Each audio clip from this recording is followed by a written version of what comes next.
Hey, Uncle Doug. Uncle Dan. You ever talk to somebody who was, what's the English word? Dumb? Most days, yeah. we you and I, we're not. I feel like I've had my fair share of people of people who have had bad ideas and clung pretty hard to those bad ideas. That's a pretty steep claim to make here in Mormon country. Well, yeah, Dan, so. But I do think that that there are those who are more experienced at such things and far more patient than we. And Uncle Mark has brought on someone who can help us. We have a very special guest today. We have a fellow named Michael Marshall, who is the vice president of the Merseyside Skeptics Society and project director of the Good Thinking Society, which sounds like something John Cleese made up, and co-founder of QED, which is the real cat's meow of skeptical conferences. So I'm told. But the real reason we invited Marsh here today was to explore his burning hatred for humanity as expressed through his most excruciating podcast, Be Reasonable. Michael, Marsh, welcome. Welcome. Thank you so much for having me. It's always nice to be able to talk to people who've made it through at least an episode of Be Reasonable without going too far off the rails to a point where they can no longer functionally speak or put language together. Well, I'm not saying that's not the case here, but, Marsh, on our show, among the many things we explore, we have a segment called Watch Out for Woo, where we report on various insanities and pseudo-religious scientific oddities, but from a distance. Your show, however, is a horse of a different color entirely. Yeah. You talk to the most moonbat practitioners on the spectrum of quackery directly, and somehow in all your shows, I've never heard you shoot yourself. Why is that? Is it because guns are hard to get in the UK? Yeah, that's trickier. That is specifically the only reason. Yeah, absolutely. No, I find it really fun to talk to people who are wrong. I've been doing this for a long time. I've been involved in skepticism for about 10 years. And across that 10 years, I spent a lot of time going to like Mind, Body, Spirit festivals and psychics and have my palm read and all this kind of stuff. And I just really love to be in a room where people are explaining bad ideas that they truly believe and then try to figure those out. So yeah, it's really fun for me to have a conversation with somebody who is a strong proponent of a particularly bad idea and then see how we can navigate our way through it, kind of and understand as much as possible about them without losing your temper or losing politeness. Yeah, I have a weird thing for it, but I really do enjoy it. Well, you do. You have the patience of Job on that show. It's quite remarkable. So tell us tell the listeners about what it is you actually do on the show. Yeah. Yeah, so the idea of the show really is all of us will encounter these bad ideas often, and the more you're involved in like atheist, skeptical kind of circles, the more you'll hear about these different ideas. But when you see them from a distance, you don't necessarily get to understand what the full information is about them, what someone who believes this idea actually thinks. So and if you do ever get to talk to someone who actually believes in it, a lot of people, that conversation tends to be, well, you're an idiot, you're wrong, or here's all the reasons that, even if you're going to be more civil about it, it's very much here's the reasons why you're right. Let's have a debate about this. And what you tend to get when you have those conversations is you get the debating side of that conversation. You get the debating side of that idea. Right. You don't get the promotional side of that idea. Right. So really the idea with Be Reasonable is let's hear what people say to people to convince them that this is a good idea. Let's give these people the space to breathe and the space to expound on their views a little. And I'll push back and I'll be a little firm in places, but I'll let a lot of things pass because I'm not there to offer a counter argument to every point they raise. I'm there to draw out really as much as possible the reasoning behind their ideas, the logic behind their ideas, and then how they deal with things that I consider to be challenges to that logic, things that I think show the idea to be false, how they deal with that rather than how they just bat it back in a debate. So yeah, it's a show where for about an hour you'll listen to someone be wrong about lots of different things, but we'll try and understand and try and hear why they're wrong and see if we can understand what got them to that wrong position. Because I think the next time you're talking to somebody who believes it, you'll see that pathway. It is pretty amazing. Every episode has not just one, but as you say, just a catalog of bad ideas. Yeah. That spread well beyond the scope of where you think something's going to go. Like, yes. The bad ideas, they start with the flat Earth or Wicca or whatever, but it goes so much farther than just that. It's never just the thing. And no, I agree. And I think so often when people talk about the flat Earth, and this is obviously something that's kind of become in vogue in the last, I'd say, 4 years, 3 years, something like that. Flat Earth has kind of got a lot more prominent. But I've been looking into it for like 6 years and talking to flat Earth proponents. But when people first encounter the idea that there are people out there who believe the world is flat, first of all, they say, well, they don't really believe that. Every single person who says this is just mucking about. They don't really believe it. And that's because they've never spoken to someone who believes it. Right. When they accept that people actually believe it, they'll say, yeah, but this is because they are scientifically ignorant. They're rejecting science, and that's their motivation. That's where they're from. This is a failure of science education.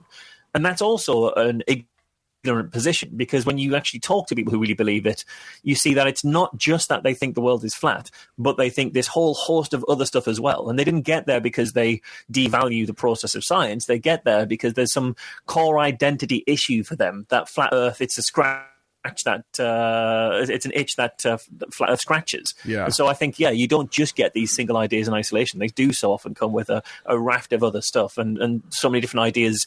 They overlap in their genesis. They're all, I think, for a lot of pseudoscientific beliefs, they're symptoms of the same kind of processes or flawed processes. Well, that was going to be one of my questions for you, which was, what percentage, it's hard to say exactly, but how many of these people do you think earnestly believe this stuff, and how many of them are just being provocative and weird and trying to freak out everybody in their lives? It sounds like you think they actually believe this stuff. Do you mean on flat Earth, or just more generally? Yeah, more generally, in Be Reasonable. Like, I know you have a lot of flat earthers that you've spoken to. I think most of the people, if not all of the people on Be Reasonable, have probably believed it. There's a couple of kind of caveats I'd put into that, or asterisks I'd put into that. There's a couple of people who are... there's a chap I spoke to who was a supplement salesman who at one point was actually on Interpol's most wanted list and had to sort of flee the country to go abroad. Holy shit. And I didn't get a sense that he really believed all the stuff that he was saying. There's another chap who believed he'd seen heaven and come back. Right. And there was enough biographical details. If you looked into, he was a surgeon at one point. If you looked at a lot of the details of how he left several different hospitals under a bit of a cloud, he seemed to have a history of retelling his own story in a way that covered some details and invented others. Sure. And I don't know necessarily that he believed it for the best-selling book that he was touting on his tour. But I think the rest of them, I don't think I'd have them on the show if I didn't get a sense that.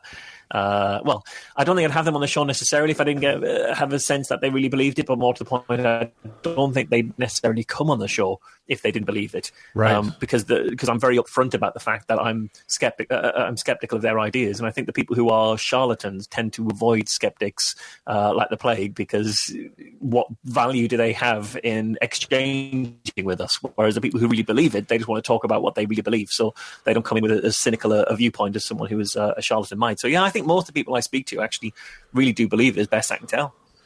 Have you found any commonalities in all of these conversations with what leads these people down? You know, we talked about a catalog of bad ideas, one to the other maybe, or is there a common thread for all of these people to believe these screwball things? Is there something you've kind of witnessed or noticed or...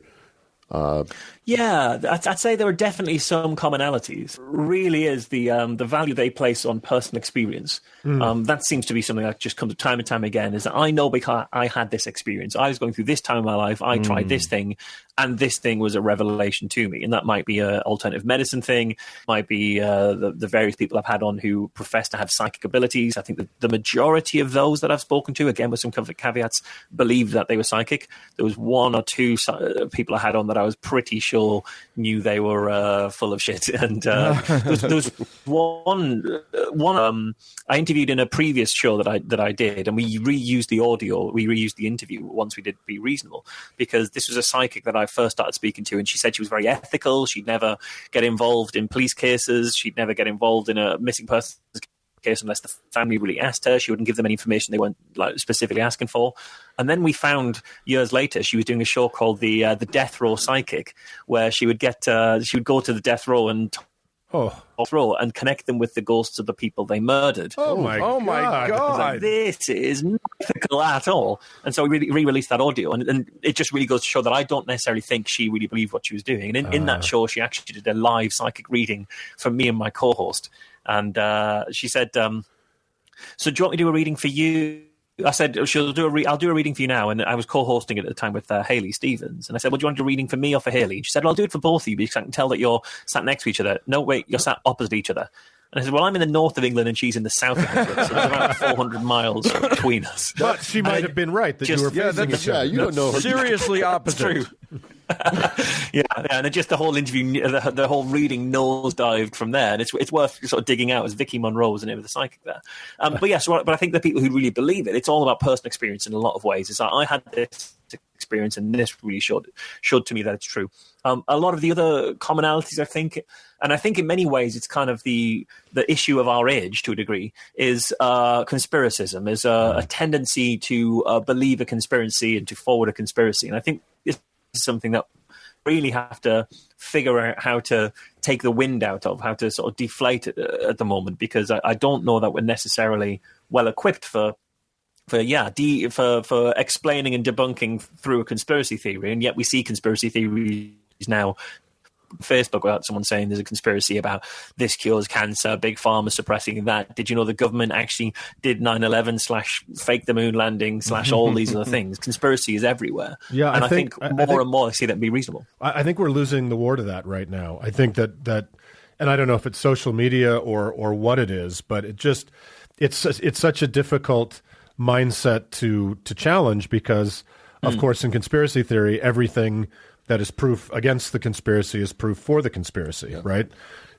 There's just no way to I think we are losing the war, but I think we are losing the war. But I also think it's because we didn't come armed for this fight.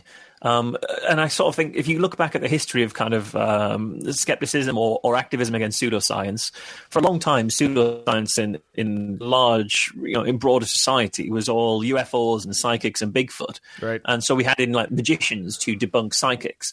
Right. And then everything took a turn for the alternative medicine, and magicians just weren't able to cut it when it came to explaining why a particular alternative medicine thing. They upskilled as a community with a load of doctors and people who had medical training, research background. But now pseudoscience has morphed again into this conspiracy world, and I think we're still in a place where we're mainly in that alternative sphere still. We have a huge amount of sort of scientific talent in the skeptical community, but we don't necessarily know what talent, we haven't identified what skill set we need to be able to debunk conspiracism in the same way. And that might be more about philosophy, counter-rhetoric, communication skills, the way to get very quickly to why this is a particularly bad argument and sell that answer back to people, to explain that debunk back to people in a very approachable way, rather than saying, you just made an ad hominem fallacy, so you're wrong. Yeah. People don't know what that means. They're switching off. Well, there is the other problem, isn't there, of people, these become identity issues. They're not, this isn't just a belief issue. People don't just, they don't just have a bad belief, but it becomes part of who they are. So it's not just I believe in a flat earth, but I am a flat earther. And it becomes this thing of like anyone attacking the bad idea is also in some way attacking the person. And when a person feels attacked, they feel, their impulse is to dig in their heels and defend, rather than hear the counter arguments. So I feel like there's a problem in the skeptical community of thinking, and we see this all the time in American politics as well, but like thinking that the right facts and figures are going to win the argument. And it's a problem of one person's brain is trying to argue with another person's heart. It seems like we're speaking different languages, or people just not accepting the same objective reality. Obviously, right. But I think even the rejection of the same objective reality is because they're seeing it through the lens of their own identity, their own value set. And I think if you can align on values first, and maybe this even comes to how you end up moving out of a religion, a particularly controlling religion, as you guys have got experience of, right. In that if you're in a religion and you're told that all atheists are evil across this whole broad spectrum of evil, you're going to be less likely to challenge your own religious belief because you don't want to be like one of them. Right. But when you find out that actually atheists family, and that's the thing that you value, and they also value truth, and that's the thing that you value, you go, oh, well, I can see that actually my values aren't so out of kilter with atheism, so maybe it's not as scary to question. And I think it's a similar thing when it comes to talking to people about the flat earth. They're not there. You're right that their identity as a flat earther. To that, their identity comes from other value systems that get them there. And those values might be distrust of big government. Right. Huge thing in flat earth is you can't trust the government always lies. And if you just prove to them the world is flat, you're not dealing with that value first. They'll just say, well, you're just a government. You say you believe what the government's saying, and we know we shouldn't believe what the government's saying because see before government always lies. So if you can say, look, I agree with you, you shouldn't trust the government. Here's 3 different ways that I think the government's full of shit and should be something that should be treated with. All that said, here's some reasons why I still think that the world is round, even given this thing. And It's the same with anti-corporate stuff. There's a lot of kind of you trust big corporation, and that's why we can't take. That's why you are pushing vaccines. You say, well, actually, here are some ways that I think big pharma really needs to be curtailed and does some pretty evil things. But all that said, here's the data. Because you've already said, I understand your value. Here's the value that I think you have. And here's me showing that I value that as well. So holding my belief doesn't clash with that value. I can still hold it with that worry as much. And I think that's maybe one of the routes out is to connect with people on a value side and understand the sort of the interpersonal communication, the sort of the soft skills before delivering a fact. You have to warm the ground and soften the ground. One of the things I wanted to say to you is that, and I think that this goes along with what you've just been saying, is that one of the things that you're excellent at on your show is making people understand that they're not there to be judged, and they're not there to be treated badly. They're there to be listened to, and yes, you will push back. Yeah. But you're not there to be mean or to be a jerk, and I think that goes a long way. And you can hear it in a lot of your guests that there's a trust there, that there's a rapport. You're not putting them on the defensive, and so it's like you said Absolutely. at the beginning. You're allowing them to kind of state their case without just having to throw fists. Yeah, absolutely. And that's sort of very intentional, really. I think it's very easy for us as skeptics to go and hear a conversation, first of all, with the people that agree with us, or second of all, with people who agree with us seeing the other side, and even having a conversation with someone where they're in that defensive mode. Whereas I want the show to be a place that's kind of a petri dish or a test tube, basically, is I've isolated this particular belief. And I trust my listeners to understand that the reason that this person is talking is because I think they're wrong about something. So when they say a load of stuff and I'm not challenging every point, that doesn't mean that I agree with it or that it's right. It's that I'm making a sort of decision to not challenge that point in order to keep this all going or to sort of delve somewhere else later. I wouldn't want to do this if I was being broadcast, far and wide to a huge listenership. It's a relatively niche listenership that is self-curating, and that the people who can't take that don't listen at all. But I think because I've got space, I can then a lot more and have this kind of conversation with people who feel relaxed enough to tell me what they think at times. Yeah, I was listening to your show with a friend at one point who at some point along the way was just like, no, you got to stop him. You got to ask about this question, and you got to ask about that point that was not true, and literally was not one of the ones who was able to handle the way you conduct your show. But I really appreciate it. Let's take a second now and talk about some of our favorites anyway, if we can, and of course, my very favorite, because as Doug was saying a minute ago, there's not, most of these people don't believe in just one of these things. At some point, they all kind of curve around the flat Earth and touch on the other side, right? So one of my favorite episodes was a guy named Rodney Clough, who I knew this one would come up. who is the hollow Earth proponent, and amazing. Yeah, I didn't know that's where that conversation would go. And you can tell that because, I've been trying to get Rodney on the show for a good couple of years. And I think the way that I found him was because I saw there was a Flat Earth Society podcast at one point. And the second episode was the Flat Earth Society interviewing a hollow earther, which was a great listen, a genuinely great agree. Even though their worldviews are completely contradictory, they didn't disagree. They just pointed out all the ways that the official story was wrong, and that was about it. It was awesome. So I thought we'll just talk Hollow Earth, and that's why the first 20 minutes we're talking about, well, how do you know for certain how you think it can't have been a superior mirage when people saw a city in a place where the city was too far away to see? Well, you think that this was a projection out of the center of the Earth? Well, what's the limit on a superior mirage? And tried to talk optics, tried to see how far center of the earth we'll be able to go and try to talk through the hypotheticals of that. And we spent about 20 minutes on that. And then the conversation starts going towards the people who live inside the Earth and the sun that's inside the Earth that's the source of all the heat. And the fact that the center of the Earth is where the Nazis escaped to in U-boats or in spaceships given to them by the people from Venus. And I thought, God, I wasted 20 minutes talking about superior mirages. I could have really got into this bit. It was awesome. I swear to God, you should start your show by just saying, okay, look, this episode is going to end with you saying something about the Jews. So let's just get that out of the way. And then you can talk about the flat Earth the rest of the time, because it didn't used to be that way. I used to talk to dear old ladies about why they think they're psychic, and now it's just like, oh, so you're an anti-Semite, are you? Add that to the list. Oh my gosh, that's amazing. He was amazing, and then of course one of your more recent ones, which was really a tough listen, was Jared Taylor, the white identity advocate. That was a very tricky one to do, and I had to weigh up. I spent a lot of time weighing up whether to even do the show.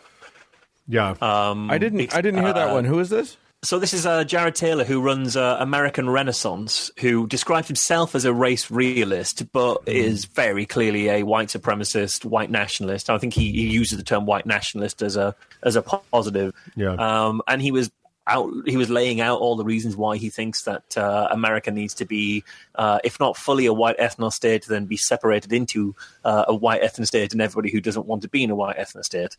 A couple of days after an awful tragedy and atrocity, a terrorist atrocity in New Zealand, in which the guy puts out a manifesto explaining why he did it, and there were a lot of read across. There were a lot of commonalities between elements of that so-called manifesto and the thing Jared Taylor, reasonable face and reasonable voice of white supremacy, was saying on the show. And that's kind of the reason I decided to do the show, not knowing that this manifesto is there, but knowing that the people who are out there espousing these views not in a respectable face kind of way, they're using the rhetoric of people like Jared Taylor. Right. As their reasoning. So he is radicalizing people. And when you listen to him, some people would say, well, his tone is reasonable, but some of the things he's saying sound like they might have a kernel of truth to them, of course, until you really examine it under any real scrutiny what he's saying. So I think that's the reason I want to do that one, is also to say people would criticize the show for saying you shouldn't give a platform to these. But the reason that I did it is the platform I'm giving them is a platform they share with somebody who, for example, thinks that you don't need to eat or drink to survive. You can live on energy from the air alone. So you can just give up food and water. Yeah. Or a platform he thinks that two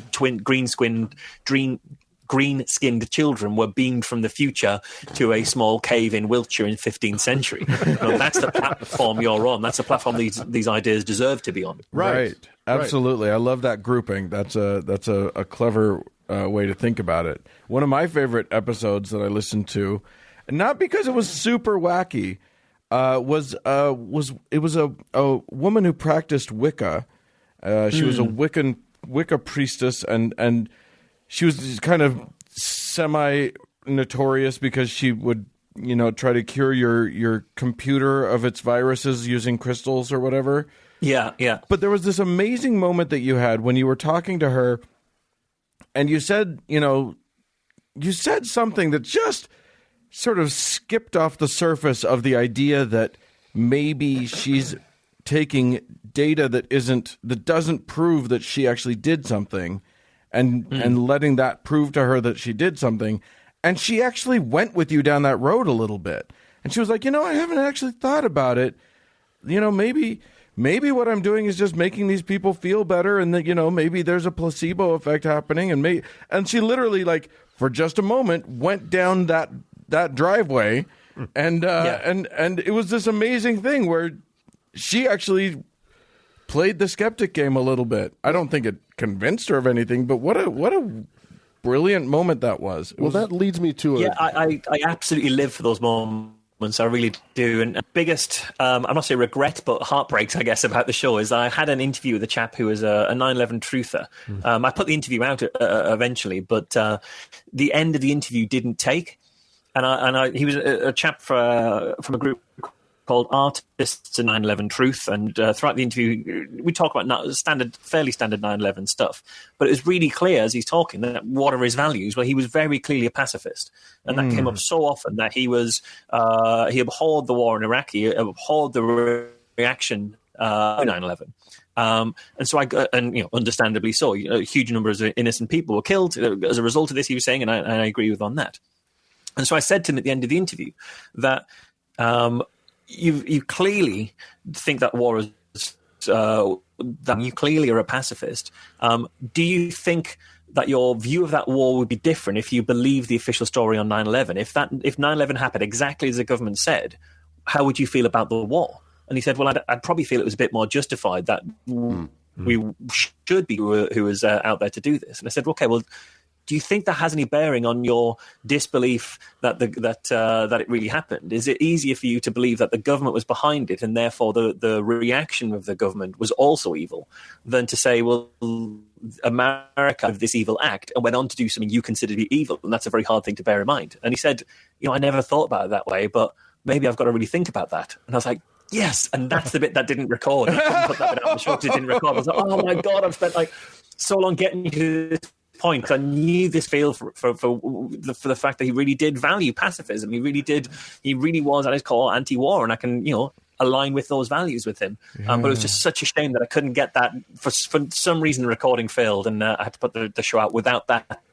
That kicker at moments where something shines through, have got a rapport because they trust where the conversation's going and they don't feel like they're being attacked. They feel like they've got the space to explore their views. And if you do that, I always say, when you attack someone, they just put up their defenses and it's like they come up and, they just give you the same answer they've given everybody who's ever attacked them before. Then you get nowhere. But if you ask them, could you explain a bit more about that? Could you help me understand this bit? The castle gate comes down and you get to go in and you can wander around the maze of their ideas.